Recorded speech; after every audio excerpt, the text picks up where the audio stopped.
Hello, welcome. Let's create multiple boards within a single project in your GemBoard workspace. We already have a project and multiple boards in our workspace.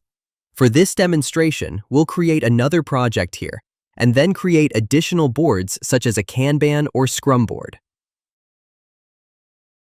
Click the plus icon to create a new project. Give your project a title and description, then hit Create. A new project will be created instantly. By default, a list board is automatically created with every new project. Now let's create another board inside the project. Select Kanban or Scrum based on your needs. Add a board title and description, then click the Create button. And that's it. Your board is created.